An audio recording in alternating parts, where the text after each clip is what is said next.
In this section, we are going to be solving applications of quadratic equations. That means when we look at our word problem, we are going to be setting up some type of model that will solve this, and that model is going to be a quadratic. So we are going to have to use factoring or square root property or quadratic formula to solve these types of equations to get our solutions. On the first example, we'll see one that involves a problem from geometry. And so we do need to know some basic geometry formulas. Let's look at this first example. It says, Laureen plans to make several open-topped boxes in which to carry plants.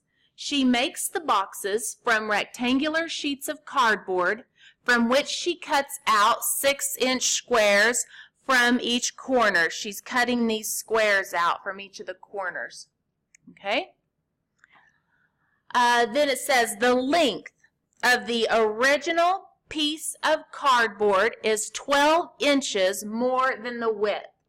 Okay? And so this is the length of the original piece of cardboard. This is the width. That's bad. Let me just write a W. That was not pretty. All right, then it says the volume of the box, and that is the volume, the number of cubic inches the box will hold after she gets everything folded up and everything assembled, taped together and everything. The volume is 1,728 cubic inches. We want to determine the dimensions of the original piece of cardboard. Now, one thing you need to realize is that the volume is measured by multiplying the length times the width times the height of the box. That's how we get the volume of any right rectangular prism, such as a box. Okay? Now, the length that we're talking about right here, this length, is not the same thing as the length down below, x plus 12. Because what happens, that the length that is formed when we calculate the volume is actually just this amount right here, from there to there. So what would that expression be? L in our formula, okay, it was x plus 12. But she subtracted out 6 here and subtracted out 6 here. So now this length is just x, because that's x plus 12, minus 6 minus 6. And then the width of the box used in the volume calculation is this amount. And that's not x, that's the original width. Now this width is the original width x minus this 6-inch piece minus this 6-inch piece over here. So this width is equal to x minus 12. Let me rewrite that.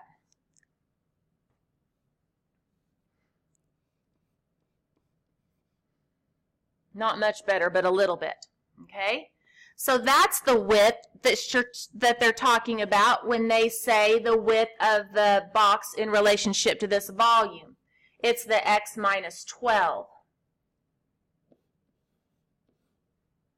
Now, oh, go away there. Okay. What number represents the height of the box after she gets it folded up? Well, remember there are 6-inch corners on the box here, and so the height is going to be the 6 inches.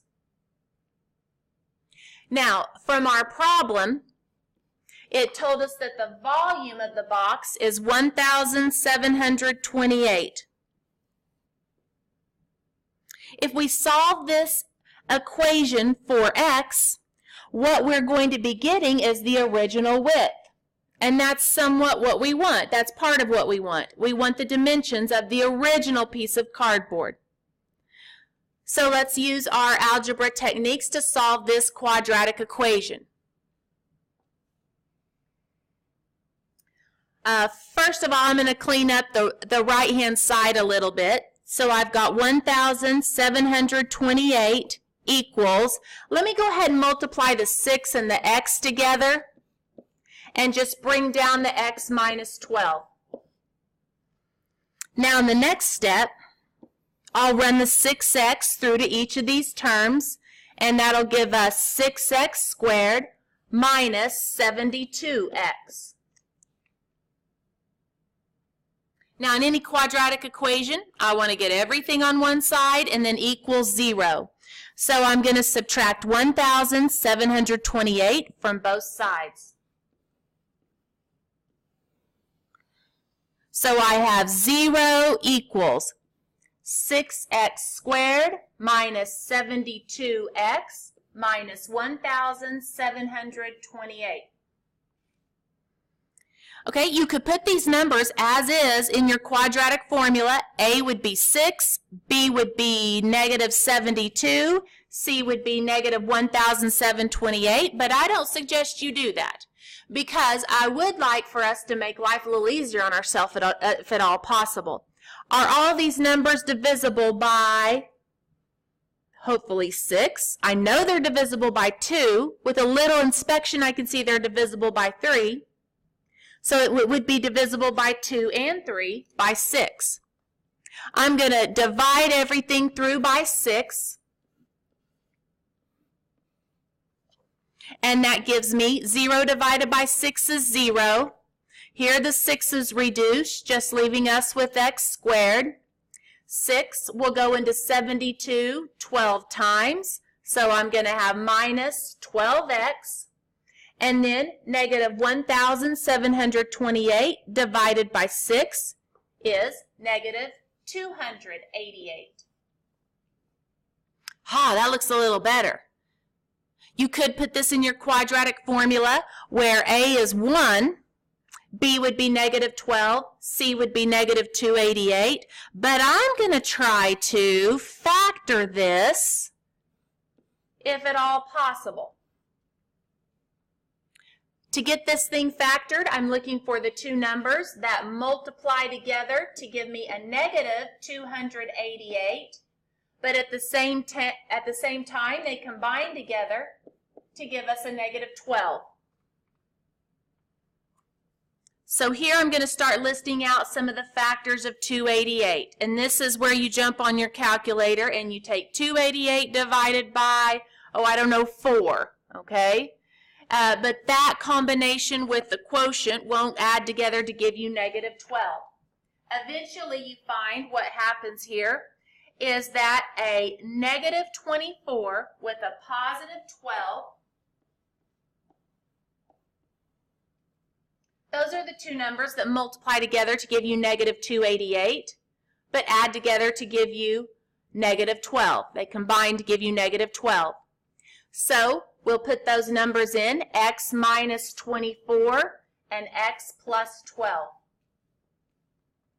We have a factor times a factor equals 0, so our next step is to set each of those, that's 24, x minus 24 equals 0, set each of those factors equal to 0, and solve for x. Add 24 to both sides, so x is equal to 24. Now, does that make sense for the original width of the cardboard? And these are in inches. I like that. Okay, that's the original width. Over here on this other equation, when I subtract 12 from both sides, I would say my other answer is x is equal to negative 12. And does that make sense for a width? How much is negative 12 inches? I don't know. That doesn't make sense. That doesn't mean that you're just going to measure the inches backwards. That's not how that works.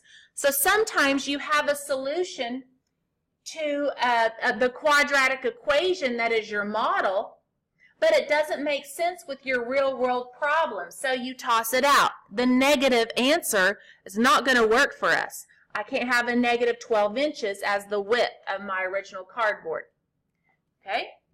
But I can use 24 inches. So keep that in mind, and I'm going to scroll back up there.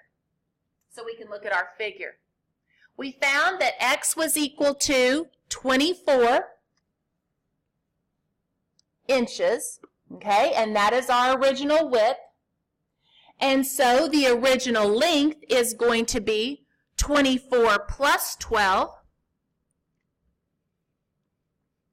which is 36 inches for the original length. So to sum all of this up and tell the world in a nice little concise manner what we've got going on, okay, the dimensions